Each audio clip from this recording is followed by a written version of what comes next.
akan terjatuh tanpa seizinmu.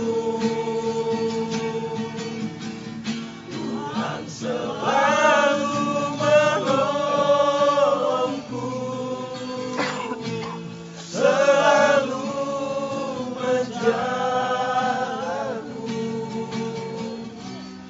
Dia mengenyangkanku dan peliharaku seumur hidupku. Mari bersama renungkan kebaikan Tuhan dalam hidup. Tuhan, terima kasih. Biar pujian ini menjadi ungkapan iman kami, bahwa kami percaya Tuhan selalu menolong kami memasuki setiap musim yang kami jalani, musim kehidupan yang Tuhan izinkan untuk kami ada. Kami percaya kami tidak berjalan sendiri, kami percaya kami tidak melangkah sendiri, tapi ada Tuhan yang berjalan bersama dengan kami. Karena kami yakin Tuhan yang kami sembah, Tuhan yang tidak hanya duduk di singgasana surga, tapi Tuhan yang turun berjalan bersama dengan umat pilihannya. Tuhan yang turun berjalan bersama dengan kami yang mengasihi dan mencintai Engkau. Tuhan yang turun berjalan bersama dengan kami yang percaya akan Engkau. Olehnya Tuhan, di tengah-tengah kesibukan kami, aktivitas kami tahu kami perlu Tuhan. Kami tahu kami butuh Engkau. Olehnya kami memberi waktu kami hari ini untuk bersekutu bersama, masuk dalam ibadah di tempat ini, dalam ibadah padang. Olehnya sebentar firman yang kami dengar, biar Tuhan berbicara secara pribadi bagi setiap kami. Roh Kudus berbicara jauh lebih daripada apa yang kami dengar, apa yang kami mengerti dari firman hari ini. Roh Kudus berbicara jauh lebih daripada hamba-Mu yang menyampaikan firman, sehingga setiap pribadi yang mendengar mendapat rema pribadi lepas pribadi, sehingga setiap yang mendengar pula mendapat sesuatu untuk dapat diaplikasikan dan dilakukan dalam setiap kehidupan kami. Terpuji nama Tuhan, di dalam nama Yesus, dan demi nama Yesus kami serahkan pemberitaan firman Tuhan. Amin. Amin. Apa kabarnya? Amin. Luar biasa ya. Di tengah-tengah kesibukan kita masih bisa beribadah dan kita masih bisa berkumpul di tempat ini.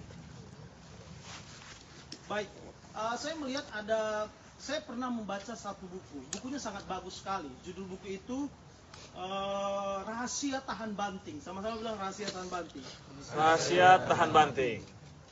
Judul bukunya Rahasia Tahan Banting. Dengan itu judul buku. Dengan subjudulnya itu adalah Memandu Anda Menjadi Pribadi yang Tangguh dan Mudah Sukses. Itu ditulis oleh dua tokoh yang sangat berhasil dalam akademik, yaitu Robert Brooks, PhD, dan Sam Goldstein, PhD. Dua orang yang memiliki latar belakang akademik yang hebat.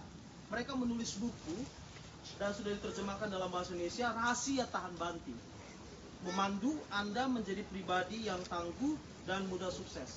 Setelah saya membaca buku itu, saya menemukan ada part-part yang memang sangat menyentuh sekali untuk kehidupan saya secara pribadi. Dalam buku itu sangat jelas sekali, terang benderang dijelaskan bagaimana seseorang dapat menjadi pribadi yang tangguh. Setelah saya selesai membacanya, saya mengambil kesimpulan bahwa pribadi yang tangguh itu sangat dibutuhkan dalam segala lini kehidupan. Pribadi yang tangguh itu sangat dibutuhkan dalam semua bidang kehidupan. Kehidupan berkeluarga, kehidupan dalam berorganisasi, baik organisasi sosial, organisasi keagamaan, maupun organisasi politik. Pribadi yang tangguh ternyata itu sangat dibutuhkan. Sangat dibutuhkan dalam segala lini kehidupan manusia. Jauh lebih daripada pribadi yang hebat. Jadi dalam buku itu saya menemukan bahwa, oh iya ya. Karena judulnya Memandu Menjadi Pribadi yang Tangguh, dan karena ketangguhan ini membawa dia menjadi pribadi yang sukses, atau berhasil, atau hebat. Jadi sebenarnya pribadi yang tangguh itu jauh lebih dibutuhkan daripada pribadi yang sukses. Pribadi yang tangguh jauh lebih dibutuhkan daripada pribadi yang punya segudang kompetensi, punya segudang keahlian, punya segudang prestasi. Bukan tidak perlu, bukan mencoba untuk menganggap pribadi yang penuh dengan talenta itu menjadi sesuatu yang dikesampingkan, bukan itu. Tetapi jauh lebih baik pribadi yang tangguh dibanding pribadi-pribadi dengan kompetensi yang luar biasa. Sekali lagi, bukan ingin mengabaikan. Gereja butuh orang yang punya skill, keahlian. Keahlian bermain musik, keahlian dalam manajemen, administrasi keuangan, keahlian dalam bernyanyi, keahlian dalam menata ruang ibadah dan lain sebagainya. Betul, gereja butuh, organisasi butuh orang-orang yang punya keahlian. Tapi lebih daripada itu, gereja, organisasi lebih butuh kepada orang yang tangguh. Sama-sama bilang pribadi yang tangguh. Pribadi yang tangguh. Saya sengaja memang mempersiapkan khotbah ini seperti yang saya sampaikan yang lalu itu. Saya ingin berbicara kepada setiap kita itu dari hati ke hati. Karena saya rasa lagi-lagi saya melihat bahwa pribadi yang tangguh itu jauh lebih penting. Lagi-lagi bukan ingin mengesampingkan yang punya talenta, pengetahuan, bukan ingin mengesampingkan itu, tapi jauh lebih daripada itu. Gereja kita, khususnya IC Ansar, butuh pribadi-pribadi yang tangguh. Siapakah pribadi yang tangguh? Ya, sebelahnya. Katakan kamu yang dimaksud. Kamu yang dimaksud. Kalian yang Ya, kamu yang dimaksud. dimaksud. Ya. Mari buka Alkitab kita Keluaran pasal 17 ayat 8 sampai ke 16. Untuk saat ini tidak usah buka Alkitabnya, tidak usah baca. Saya aja yang baca. Supaya konsentrasinya tidak terlalu buyar. Biar lihat ke saya aja. Saya butuh 4 orang yang hari ini ya semacam simulasi untuk kita bisa melihat ayat ini. 4 orang. Saya pilih ya. Pak. Ya, Bayu. yang pakai baju kotak-kotak. Andi. Pak. Nelson. Bukan. Bapak. Ya. Ayo Pak. Ayo. Maju ke depan Pak. Gak apa-apa Pak. Oke, siapa lagi nih? Pak, boleh Pak? Ayo. Kita mau melihat ayat ini dan mensimulasikannya. Nanti coba simulasikan apa yang saya baca. Teman-teman mensimulasikannya ya. Maksudnya mempraktekkannya. Jadi, sudah? Ayo, 4 orang. Pas, 4. Jadi, ini kita anggap Musa. Siapa? Musa. Nah, Musa ada. Musa ya, ingat ya. Ini Musa. siapa aja tokohnya dalam ayat ini. Yang kedua adalah Yosua. Oke. Yosua. Supaya nanti ketahuan capeknya. Setelah itu ini, jangan. Ini Yosua. Nah, ini Yosua yang kecil ternyata. Yosua yang kecil. Yosua, ya. Oke. Nggak, nanti kalian praktekkan bagaimana pada waktu saya baca itu. Dan setelah itu, ini Harun. Ini Hur. Jadi 4 tokoh. Musa, Yosua, Harun, Hur. Oke. Setelah itu anggap ini bukitnya nantinya ya. Ini bukitnya, ini medan peperangannya. Ya. Medan peperangan ini. Nih, saya baca dan lakukan. Lalu ayat 8, Keluaran pasal 17 ayat 8 sampai 16. Dengarkan Ibu Bapak. Lalu datanglah orang Malek dan berperang melawan orang Israel di Rafidim. Musa berkata kepada Yosua. Musa, oke, ada pas. Musa berkata kepada Yosua, pilihlah orang bagi kita, lalu keluarlah berperang melawan orang Amalek. Besok aku berdiri di puncak bukit itu dengan memegang tongkat Allah di tanganku. Mana tongkat?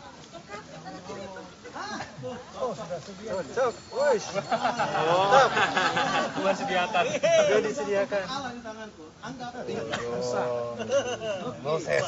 Lalu Yosua melakukan seperti yang dikatakan Musa kepadanya dan berperang melawan orang Amalek.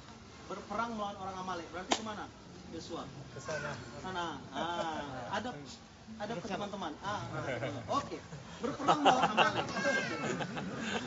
Tetapi Musa, Harun dan Hur naik ke puncak bukit.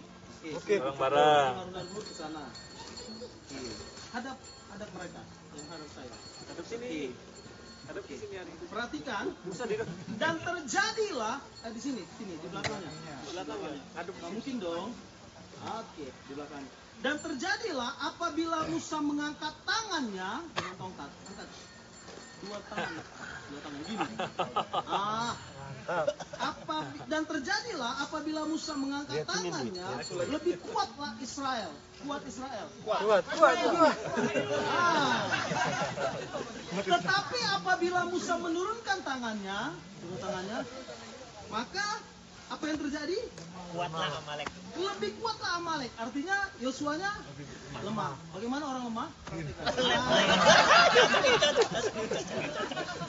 Oke, angkat lagi Pak. Angkat. Kuat. Maka penatlah, kuat lagi. Kuat. Maka penatlah tangan Musa. Penat, capek Pak. Tangannya. Aduh, lelah. Oke, sebab itu mereka mengambil sebuah batu. Mereka yang dimaksud Harun dan Hur, ya. Tidak usah ambil batu. Soalnya jadi batu. Supaya ia duduk di atasnya. Jadi dia duduk. Musanya duduk ya. Oke, anggap sudah duduk. Harun dan Hur menopang kedua belah tangannya. Perhatikan ya teman-teman ya. Seorang di sisi yang satu, seorang di sisi yang lain. Sehingga tangan itu tidak bergerak sampai matahari terbenam. Ya begini aja kan sampai selesai ini. Begini aja. Oke. Demikianlah Yosua. Yosua agak semangat, kuat. Ini sudah diangkat. Ya, sudah diangkat terus nih. Sampai selesai sudah dapat begini nih. Fighting. Demikianlah Yosua mengalahkan Amalek dan rakyatnya dengan mata pedang. Kemudian berfirmanlah Tuhan kepada Musa, tuliskanlah semuanya ini dalam sebuah kitab sebagai tanda peringatan. Dan ingatkanlah ke telinga Yosua bahwa aku akan menghapus sama sekali ingatan kepada Amalek dari kolong langit. Ayat 15, lalu Musa mendirikan sebuah mezbah dan menamai Tuhan panji-panjiku. Ia berkata, di tangan di atas panji-panji Tuhan, Tuhan berperang melawan Amalek turun-temurun. Lagi-lagi saya mengulangi kalimat yang saya sebutkan tadi. Gereja butuh orang-orang yang tangguh. Apa ya? Ya, betul. Itu pasti. Yang lain, ayo berpendapat. Siapa pribadi yang tangguh dari kisah ini?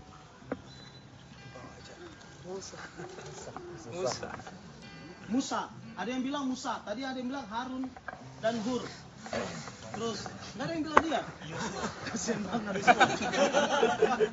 Ada yang bilang Yosua pribadi yang tangguh. Saya melihat dari peristiwa ini sebenarnya pribadi yang tangguh itu adalah semua tokoh yang ada. Semua tokoh ini adalah pribadi yang tangguh. Kenapa semua tokoh ini adalah pribadi yang tangguh? Dari kisah ini saya mengambil satu kesimpulan. Siapakah pribadi yang tangguh itu? Artinya satu definisi, satu pengertian. Pribadi yang tangguh adalah pribadi yang siap bahu-membahu demi sebuah visi tanpa terlihat dan tidak populer. Itulah pribadi yang tangguh. Sekarang saya mau tanya nih teman-teman. Yang dilihat oleh bangsa Amalek di lembah Rafidim, yang terkenal siapa? Yosua. Ini yang terkenal. Ini pasti yang terkenal. Ini pasti yang punya nama baik dan reputasi. Ini yang akan diagung-agungkan oleh orang Amalek. Dan orang Amalek bilang begini, waduh kita dikalahkan. Oh panglima mereka hebat. Nama panglimanya Yosua. Stop dulu. Bukankah kemenangan dia ditentukan oleh ini? Dan bukankah kekuatan tangan ini ditentukan oleh orang dua ini? Jadi siapa sebenarnya pribadi yang tangguh? Jadi pribadi yang tangguh itu adalah pribadi yang siap bahu-membahu. Demi sebuah visi, demi suatu tujuan. Supaya visi itu terjadi, supaya visi itu digenapi, maka bahu-membahu. Dan di tengah-tengah kegiatan bahu-membahu itu, tolong-menolong itu, siap sedia menanggung beban bersama itu, memikul kuk itu secara bersama, kita siap tidak populer, kita siap tidak dikenal. Tapi sering sekali itu yang membuat kita susah di gereja. Susahnya apa? Kita cenderung itu tidak mau, tidak populer, kecenderungan manusia. Kecenderungan manusia itu secara manusiawi ingin terlihat, ingin diakui, itu kecenderungan manusia secara pribadi ya. Ingin terlihat, ingin diakui, ingin dianggap ada, bahkan ingin populer. Tapi tahukah teman-teman, pribadi yang tangguh itu bukan pribadi yang demikian. Pribadi yang tangguh adalah pribadi yang siap, sekalipun saya tidak terlihat, sekalipun saya tidak populer, ini visi gereja, ini tujuan daripada institusi ini dibangun, ini visi IC Ansan, kita mau membahu gitu. Sekalipun tidak populer, tidak terlihat begitu. Lihat, yang populer dan terlihat itu adalah Yosua di hadapan Amalek. Belum tentu semua bangsa Israel juga tahu kisah di atas bukit, belum tentu. Karena kisah ini tidak diberitahu kepada semua orang Israel. Musa tidak memberitahu kepada hampir 5 juta orang Israel untuk memberitahu, hei aku akan naik ke bukit ya, hei aku akan begini ya. Belum. Tidak ada narasi seperti itu. Artinya kisah di atas bukit ini pun belum tentu diketahui oleh bangsa Israel. Apalagi orang Amalek nggak tahu kisah ini. Yang mereka tahu ini. Yang dapat nama di tengah-tengah orang Amalek Yosua. Tapi kemenangan itu ditentukan oleh ini. Bahu membahu demi kemenangan itu. Dan kekuatan tangan ini ditentukan oleh 2 orang ini, Harun dan Hur. Mari kita melihat ini dalam perspektif kepemimpinan, teman-teman. Mari kita bahu-membahu dalam gereja ini, khususnya IC Ansar yang ada. Di mana kita melihat bahwa gereja ini punya visi, gereja ini punya mimpi besar. Kita semuanya dibangun dalam satu komunitas dengan satu maksud, satu tujuan, satu misi ilahi yang harus kita emban begitu. Lagi-lagi kesiapan kita menjadi pribadi yang tangguh harus memimpin kita untuk mengerjakan segala sesuatu. Amin. Bilang sama sebelahnya, kamu yang dimaksud. Kamu yang Ayo dimaksud. silakan duduk yang keempatnya. Ayo duduk.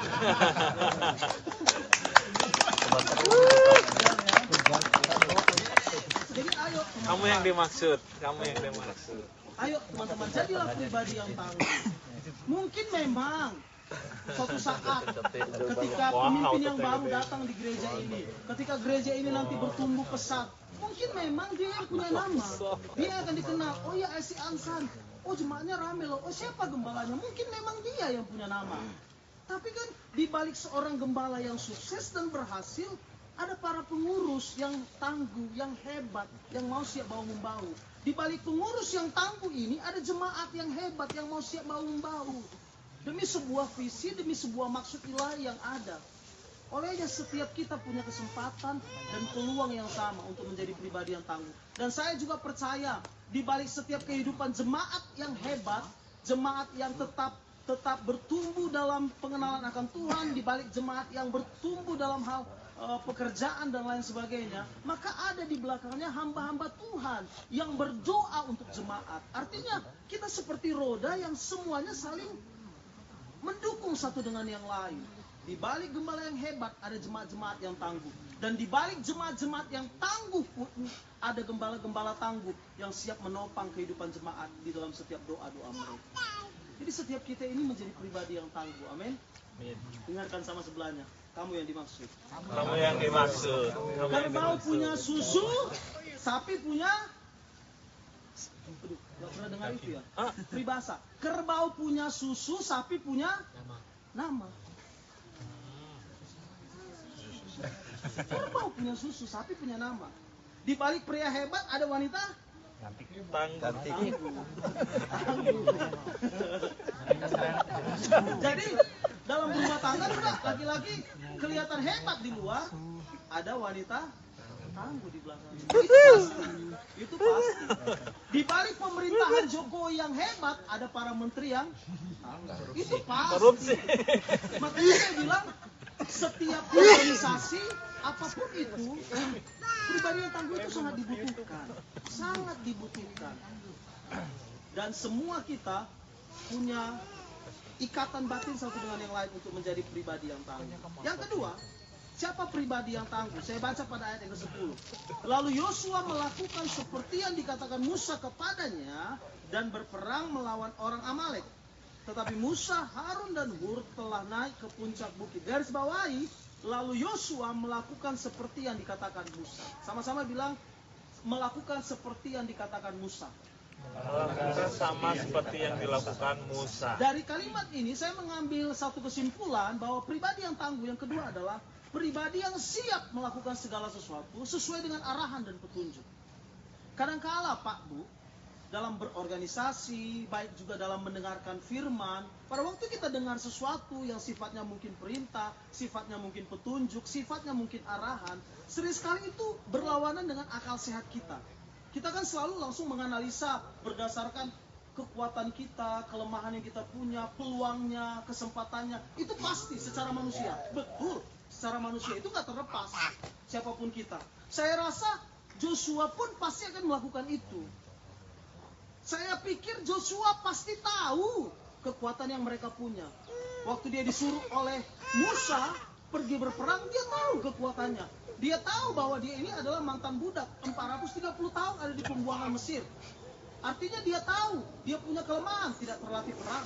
Dia tahu dia punya kelemahan, tidak punya strategi perang. Dia tahu dia punya kelemahan, tidak terlalu mantap untuk memegang senjata. Dia tahu kelemahan itu. Dia tahu kekuatannya hanya modal keberanian. Dia tahu kekuatan itu. Dia tahu juga peluangnya. Berapa persen sih peluang kemenangan kita melawan orang Amalek? Ya, paling 20% lah. Kenapa 20%? Ya, Amalek itu adalah suku bangsa yang nomaden. Dan Amalek ini adalah salah satu suku yang tertua. Pada zaman Abraham pun Amalek sudah ada suku ini. Dan suku ini nomaden. Dan suku ini adalah salah satu suku yang beringas. Beringas sekali dalam berperang. Sudah nomaden dan mereka diperlengkapi dengan banyak hal. Mereka cakap dalam berperang dan mereka beringas. Apakah Joshua tidak tahu itu? Joshua tahu itu. Tahu banget dia itu. Karena itu menjadi pembicaraan hangat di kalangan bangsa-bangsa lain. Langsung tahu itu, bangsa Amalek, oh iya, oh bangsa ini, oh iya. Sama halnya seperti kita, tahulah Amerika negara superpower, siapa sih nggak tahu, negara mana sih yang nggak tahu gitu. Amalek juga diketahui oleh bangsa-bangsa lain, menjadi bangsa yang sangat hebat pada masa itu.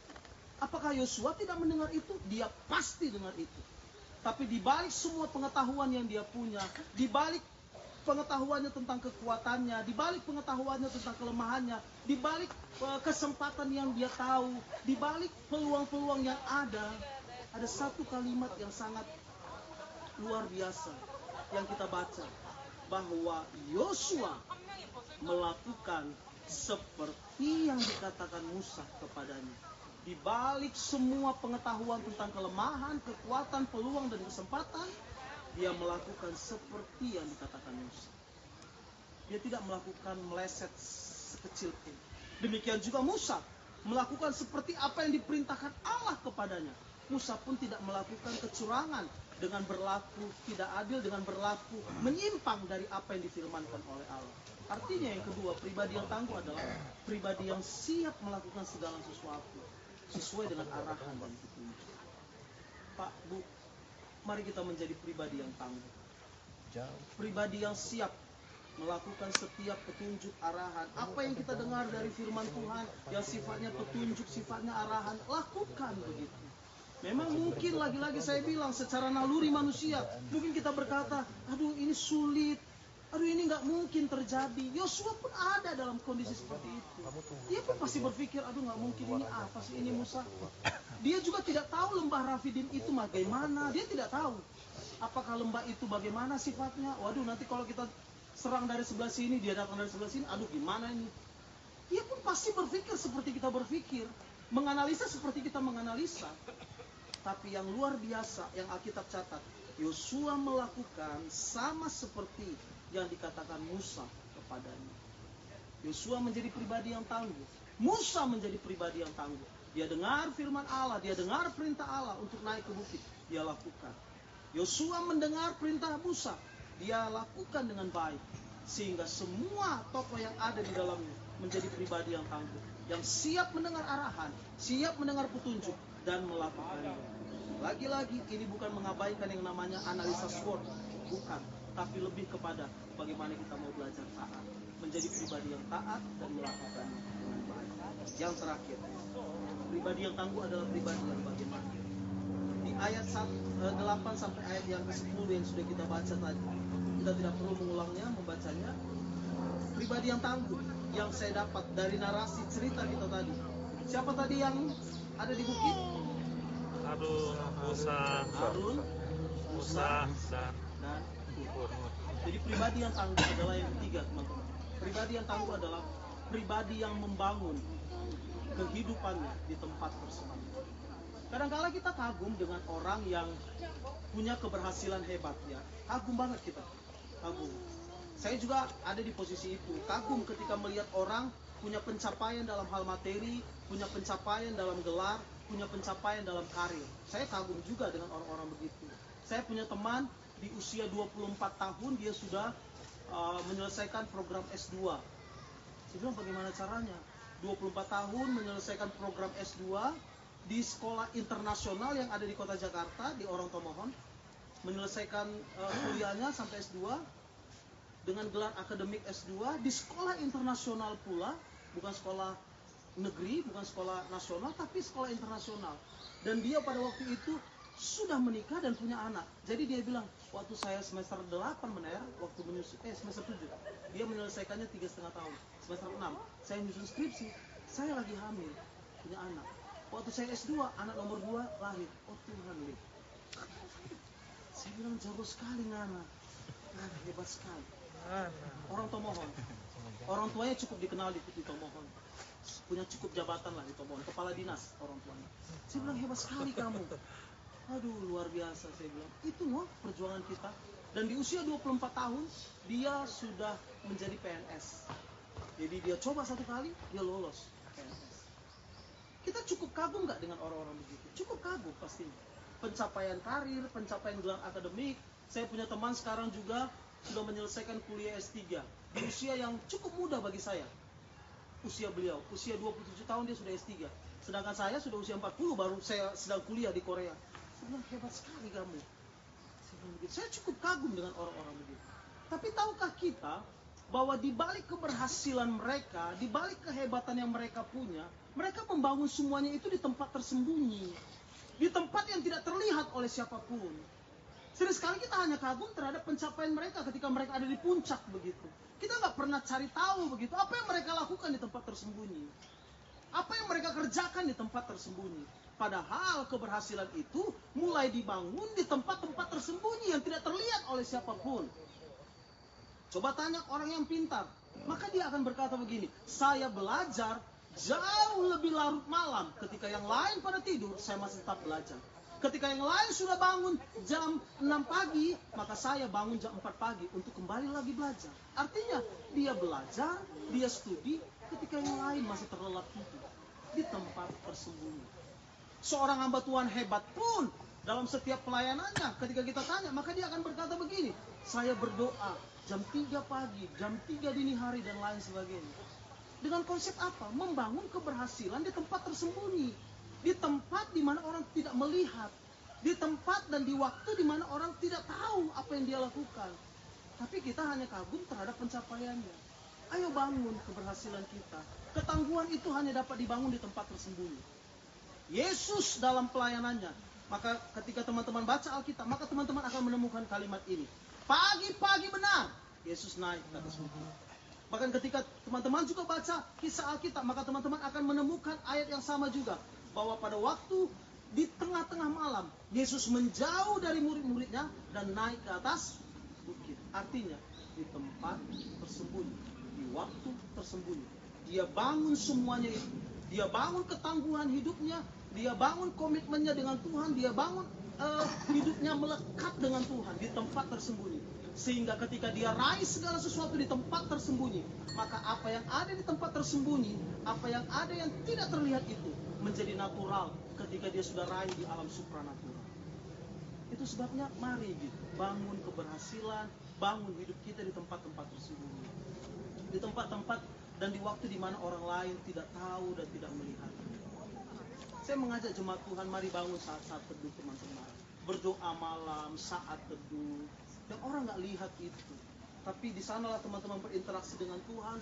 Tuhan mengurapi teman-teman, menyertai teman-teman dengan kuasanya. Teman-teman menjadi pribadi yang tangguh. Sehingga teman-teman akan meraih segala sesuatu yang sifatnya natural. Karena teman-teman sudah membangunnya di alam supranatural. Di tempat yang tersembunyi. Ayo teman-teman. Apalagi kita ya. Kita yang di tengah-tengah aktivitas kita di negara asing gitu. Jujur, secara daging kita lemah. Secara daging, dengan padatnya pekerjaan, kerasnya pekerjaan. Kalau tidak Tuhan, siapa lagi tempat sandaran kita? Kalau tidak karena kuasa Roh Kudus yang memampukan kita, siapa lagi? Saya ingat sekali dalam 1 minggu ini saya cukup lelah. Sebagai manusia saya cukup lelah. Saya harus mengerjakan paling tidak ada 4 tugas dalam 1 minggu ini harus kelar. belum lagi les bahasa Korea 4 kali dalam seminggu. Itu selesainya jam 11 malam. Selesai les bahasa Korea jam 11, baru saya mengerjakan tugas. Tidur jam 2, setelah itu harus bangun lagi nanti jam 8.